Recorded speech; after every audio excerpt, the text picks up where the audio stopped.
It's only when you exert yourself or when you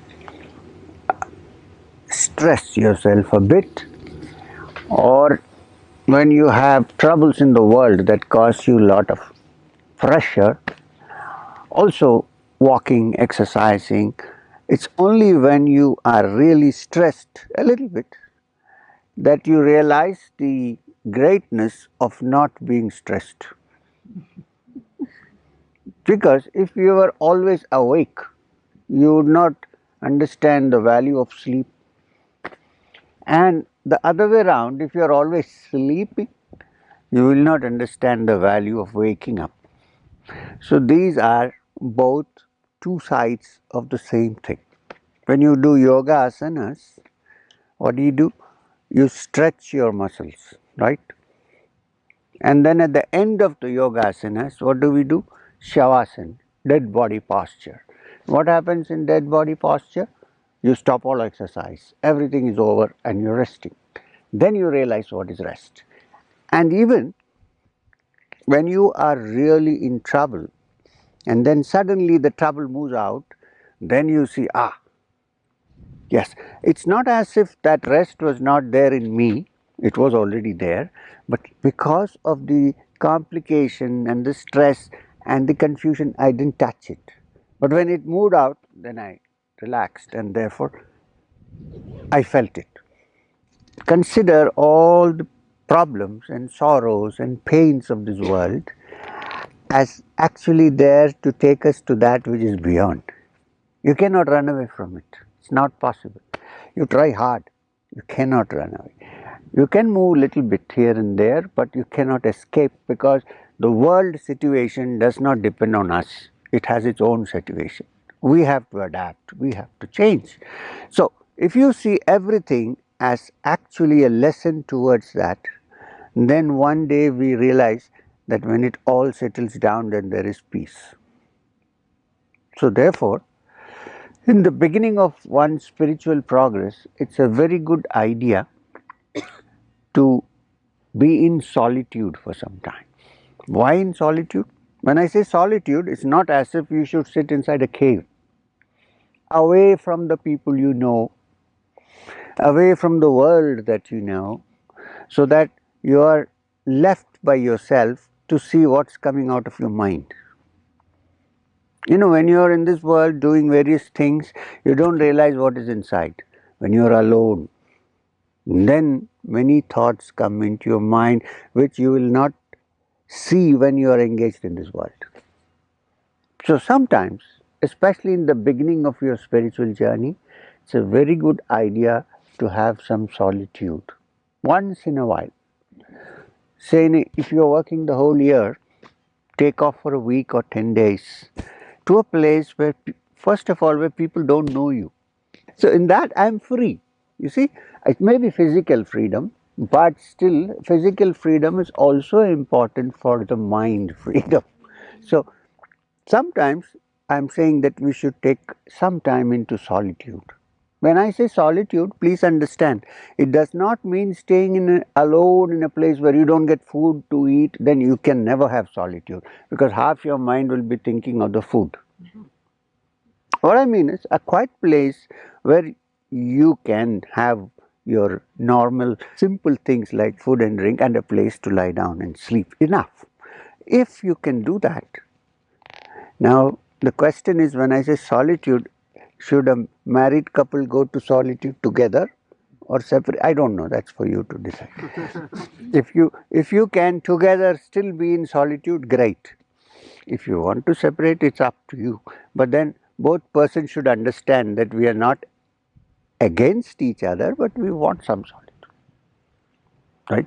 So it's not a bad idea to have some solitude. Now what happens in solitude? What is this? What happens first is you don't hear many external sounds. You know, when you live in a city, what happens? The bus is going, there are cars going, you have to go to office, you're thinking when to go, I meditate 15 minutes and then I have to go.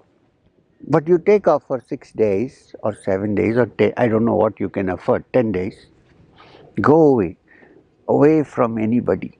stay alone, then what happens? We come face to face with ourselves because there is nobody else to disturb. We are face to face with ourselves, and I think it's very important to understand this, that in solitude, when I mean solitude, I mean that you are alone and you have enough things to not disturb you, and where you can sit for long hours and do nothing. Do nothing is important. Even if I say I'm going to do japa, I'm going to do meditation, you're still doing something. Can I do nothing?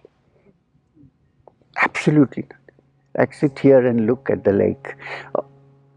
Sometimes it works. You know why we feel the mind settling down and becoming quiet when you go to the mountains, or when you go to the lake, or when you go to the sea or the rivers? You know why? Because it's not man-made. It's not man-made. No, nobody knows who made the mountains. Well, because we don't know, we say, oh, God made the mountains. We don't know who made the mountains. We don't know who made the rivers and the sea, and we don't know.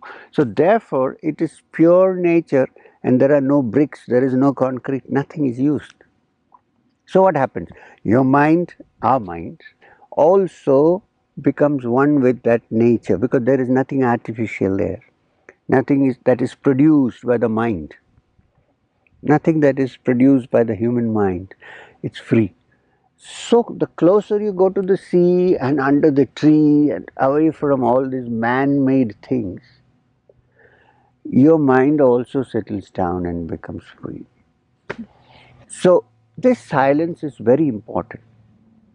And once you are established in that silence, then it becomes that silence is not the absence of sound. See, here also you hear sounds, but there is a silence. So silence is not an absence of sound. You can be in a complete solitary place with no sound whatsoever, but as long as your mind is active, there is no silence. Have you noticed this?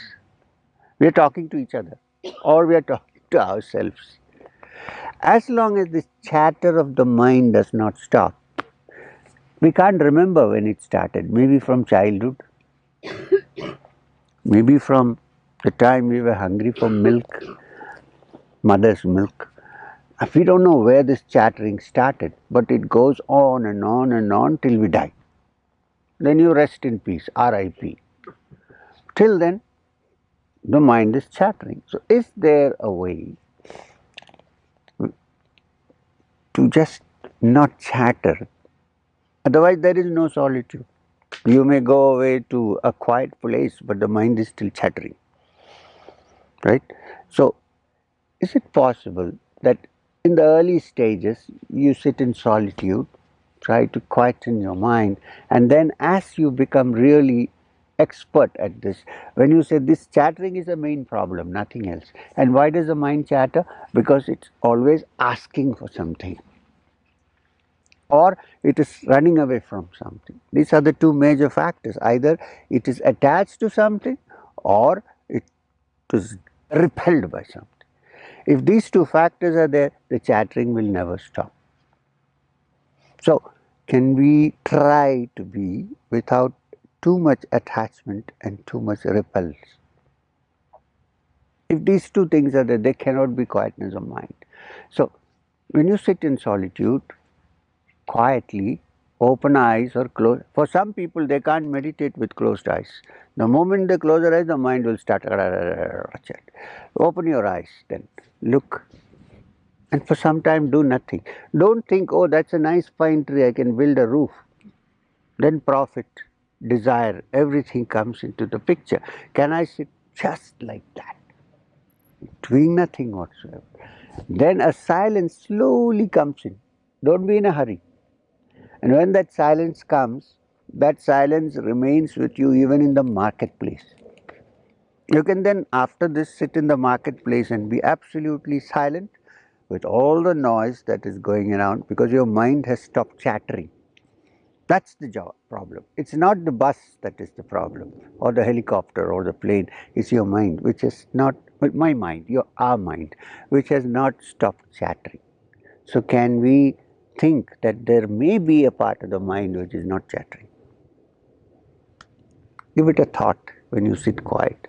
Can I sit and not say, oh, not this, not this, yes, this, can, without the two opposites? We think it's possible. In the depths of your heart, there is a silence.